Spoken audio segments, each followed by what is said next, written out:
So yesterday I was watching C-SPAN so you didn't have to. And let me tell you, C-SPAN is usually incredibly boring until you see a great debate take place over Syria and what we should do.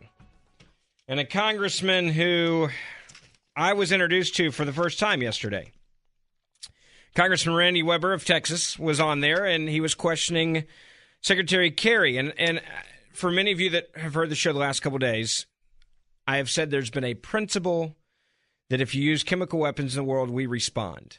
And I feel like in many ways we have to respond to chemical weapons being used because it is chemical weapons. And to set an example, maybe not even for Assad, but to other nations, that you cannot get away with using chemical weapons, and we will respond in some way.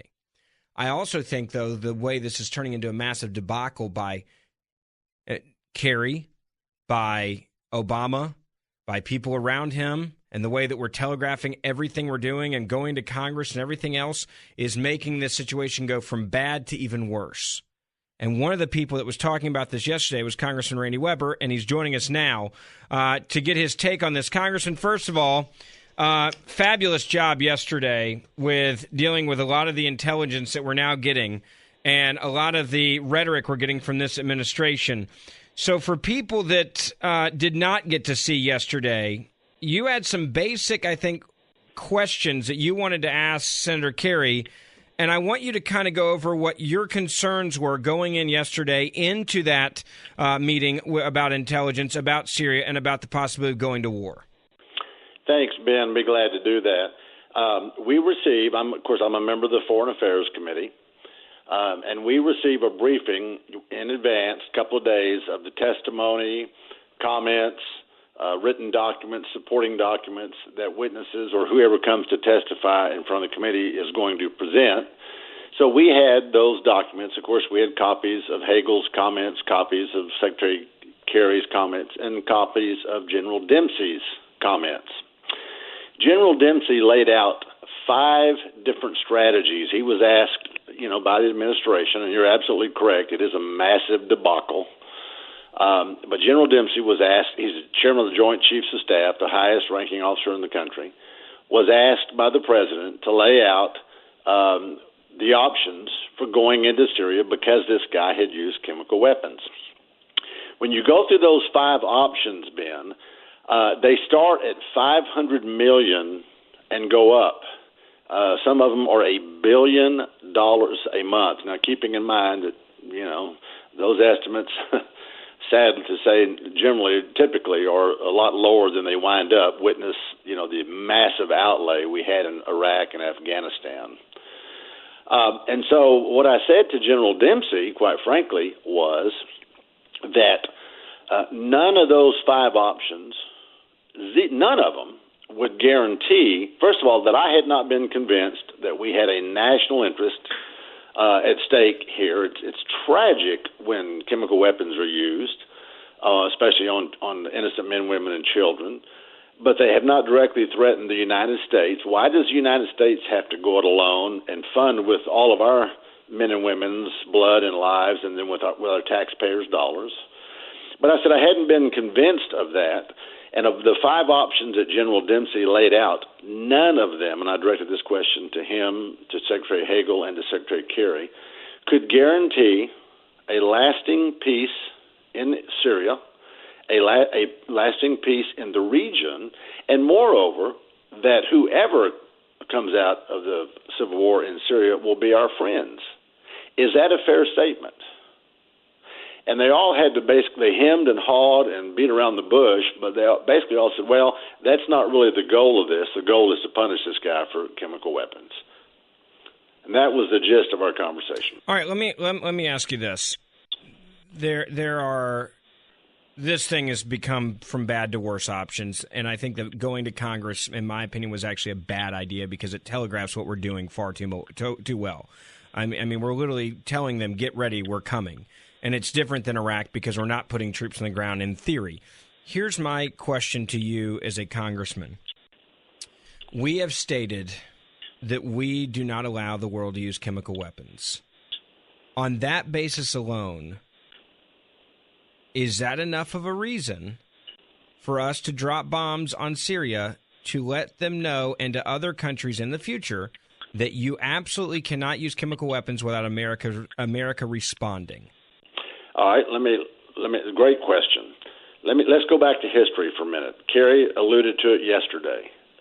Only 2 people in prior history had used chemical weapons in recent wars after World War I, and of course that was Adolf Hitler, correct, and Saddam Hussein. Okay.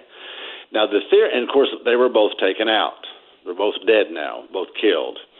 So the theory was that somehow the international community's response, and there's 182 or 3 or 4, I forget the exact number of countries that have signed on to this to say that chemical weapons will not be tolerated. In theory, it was to deter madmen from using chemical weapons. Now, we took out Hitler, we took out Saddam Hussein. Did that deter Assad?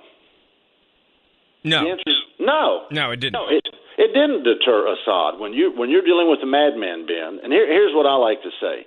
You can't use reason to reason someone out of a position that they didn't use reason to get into. We're trying to reason with these guys. This guy will do anything to keep his dictatorship. The world can say to him whatever they want to. He's not going to be reasonable.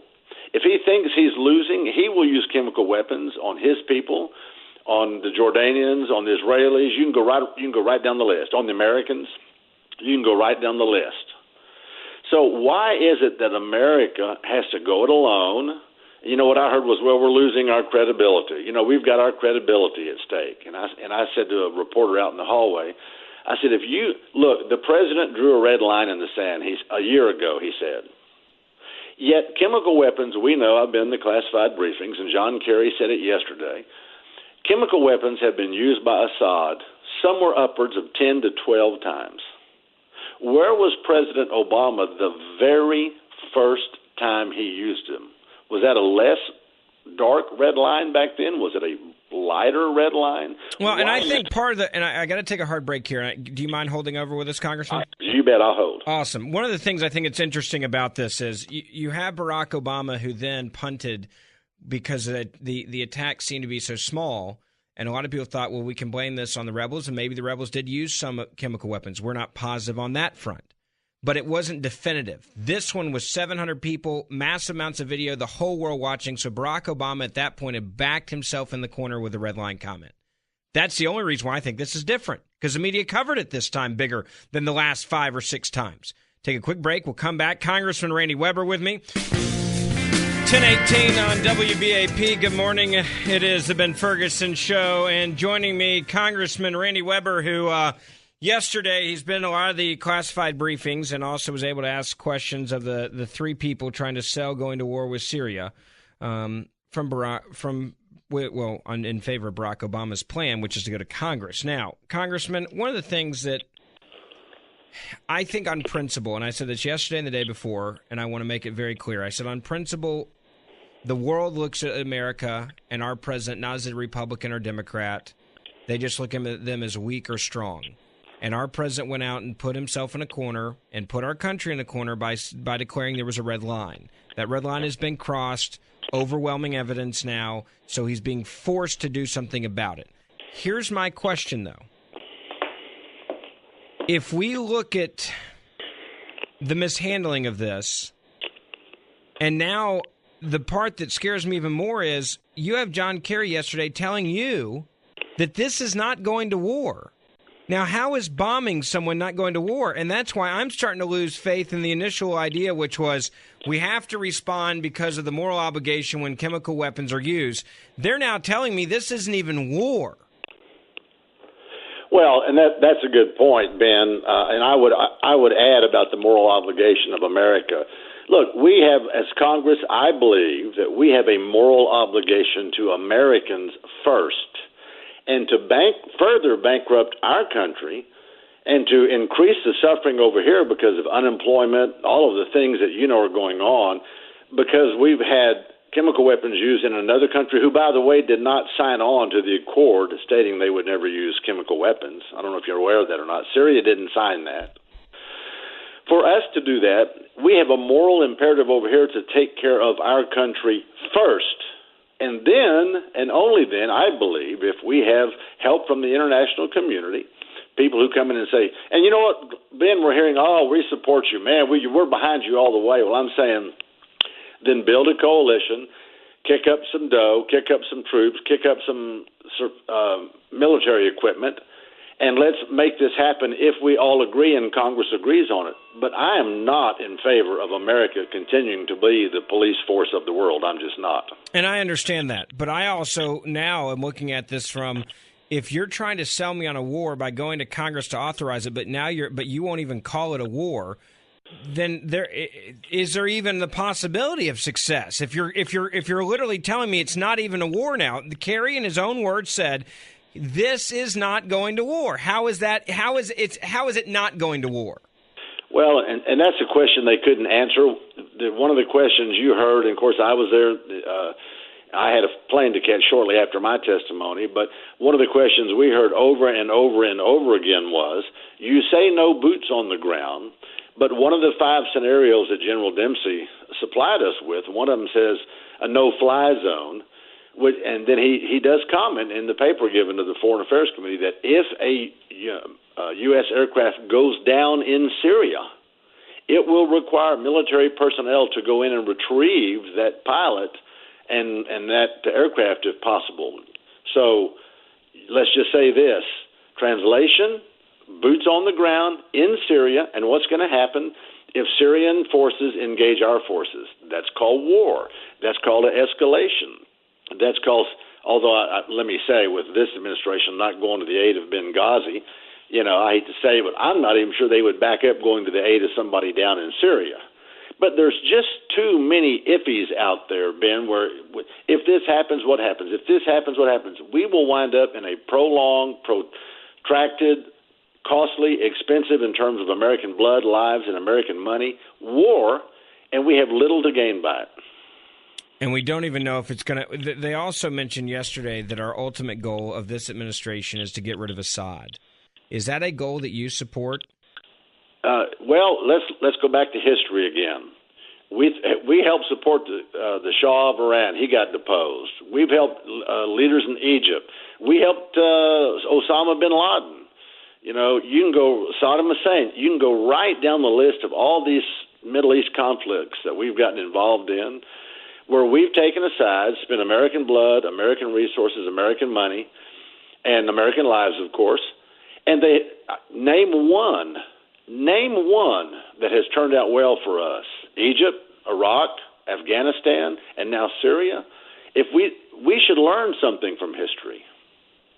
Lastly, Congressman, I gotta ask you another issue that yesterday I spent a lot of time speaking with people that former CIA, current Pentagon, others that I had the privilege of working with during the Bush administration years, and a lot of them have said that the opposition is now so infiltrated with extremists, jihadists, Al-Qaeda, and a lot of other Muslim extremist groups that maybe aren't Al-Qaeda but certainly terrorist groups, that we don't even know what it would look like if anything but maybe an extremist Muslim nation, same kind of extremism we saw with the Muslim Brotherhood in Egypt, if we do help overthrow Assad. And what good does that do? Have you gotten any intelligence on who this – because yesterday John Kerry described this opposition as a moderate group of people, and there is no way you can name these people moderates, in my opinion. Well, let me say 2 things about that. First of all, I ran out of time because we only got 5 minutes. There's 40-something members on the committee. We each only had 5 minutes to talk to witnesses. I wanted to say to John Kerry, Secretary Kerry, you're describing these people as moderates. Let me ask you this. Would you be okay, would you be comfortable with any of those fighters being on our fly list here in America that the TSA maintains, or would you prefer that they're on the no-fly list? Tell me how comfortable you are with them. And I guess we all have to agree that you don't want those guys getting on one of our planes, no telling what they'll do. And number two, you said we don't know how it's going to look, and I know what you're saying coming out on the other side, if it's going to be an Islamic jihadist nation. But I will tell you that we will know how it's not going to look, and that's what I said yesterday. It will not be America-friendly. Lastly, one-word answer. Are you in favor of using force to respond to Assad and authorize it in going to war, or as he would say, not war with Syria? No. There you go. Congressman, I appreciate your time, sir. Thanks. Congressman Randy Weber from Texas, right here in Texas. We appreciate it, and we'll love to have you back soon to continue to talk about this.